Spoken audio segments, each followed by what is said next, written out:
A couple of visionaries in Taiwan are laying down the path to energy saving, quite literally.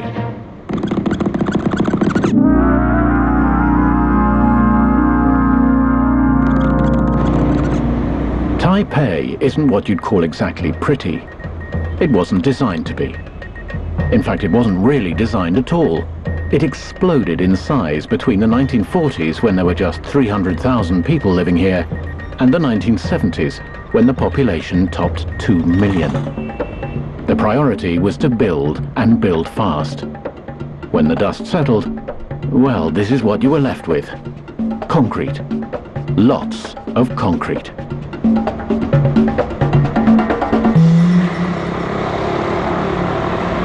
Inside the University of Technology works a man who's had enough of gritty, pragmatic concrete. He wants to reshape the city and allow it to breathe. He's architecture professor Jen-Hui Tsai, and he and his students have been creating green oases among the boxes and walkways that make up his university since his first one back in the 1980s.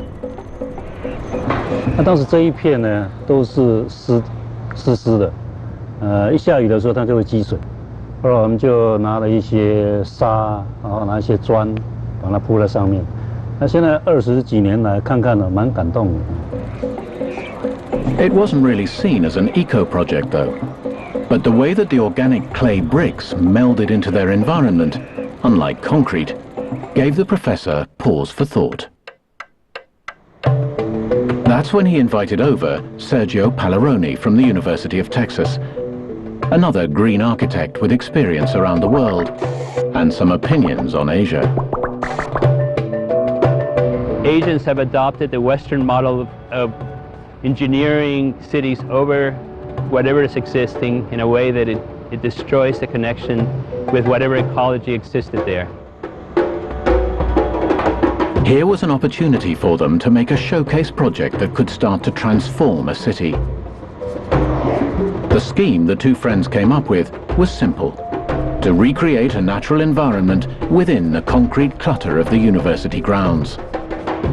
They would do this by building a bioswale, a shallow, meandering depression designed to lead away rainwater while cleaning it of its pollutants. Essentially, it's a brand new stream for the university that would be a whole ecosystem of its own, allowing plants and wildlife to flourish naturally. It was to be more than just an exercise for the students, but could it be an example for all cities to follow? Coming up, a turtle where you might not expect one, and a street which might have something underneath it.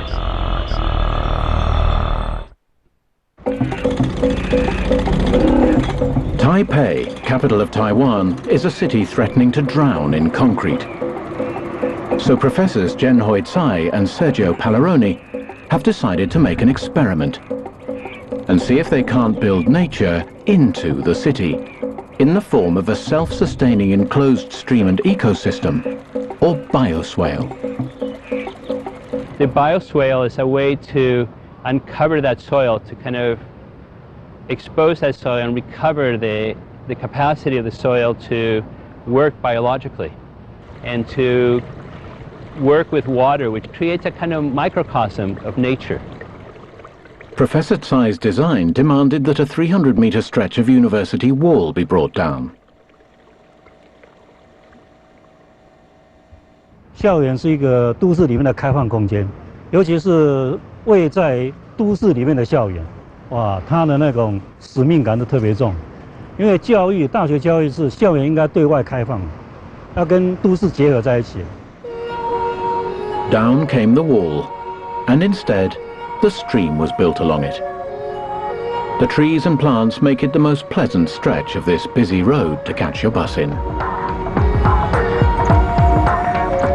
The stream takes all the rainwater from the site and circulates it. The plants are all native species that would have grown along any stream that might have been here originally. All the water collects in a small pond. It's then pumped back round the system, and it's taken on a life of its own. 他是站在设计者，我是觉得只要我们观察到环境的差异性，给它一些不同的环境，让它可以在里面生存的话，它就会多样性。所以目前的这个生态环境呢，跟刚刚盖好的时候是不一样的。这1年、2年当中呢，它一直在变化，一直在变化。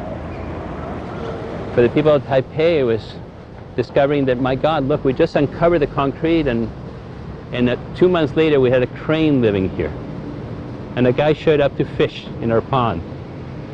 So I mean, it's beautiful. It's like something bucolic. The students also planted climbers and creepers to cover buildings, cooling them with shade and with their respiration. The bioswale is nice, but if all Taipei were turned into bioswale, it would essentially just be manufactured countryside. To remain a city, it needs buildings, but appropriate ones that work well with uncovered nature. So they built a pavilion made of wood, which can cope with the hot and humid climate and responds to it, unlike concrete, which is simply a cheap heat trap. Inside, the prevailing wind flows straight through the vents and out again. The temperature inside remains comfortable without using aircon, and since it's built into the bioswale, the whole environment is cooler. Of course, it doesn't end here. The professors have many other plans to knock things down and dig things up. The bioswale is going to extend along the exterior wall to encompass the main gate. And at the far side of the campus, there's a winding street that intrigues Professor Tsai. He believes the curve of the street means it follows the path of a river that has been buried. He wants to uncover it and create another little urban paradise. 这个计划，台北市政府听了很乐意来促成这个事情。那学校方面呢，也很乐意来参与这个事情。我想再花个几年的时间，有一点耐性，应该可以实现。The goal is to create a model for sustainable cities worldwide. If you don't unearth the capacity of the earth and bring it back, as we did with this bioswale, you have very little chance to create a kind of comfortable environment that people might want to live in. The good news is, our modern cities haven't destroyed the environment they need, just hidden it. It's still underneath there, and it's waiting to be uncovered and can be part of the solution or the vision of a future ecological city. This kind of urban design may be our best bet for a low-energy future. It means a change in lifestyle, but in this case, that can only mean that our cities will become a lot more pleasant places to live in. You out there, watching this program, you're a little over 1/7 billionth of the population of the world. That's not so much, really. And yet how each one of us lives makes a difference, collectively. The changemakers lead the way, changing our homes, changing our workplace, changing our light bulbs, changing the way we build and what we build with. We're all in this together. And with these projects and more, maybe we'll be able to do more than just survive upon this planet of ours. Maybe we will actually make our lives a great deal better.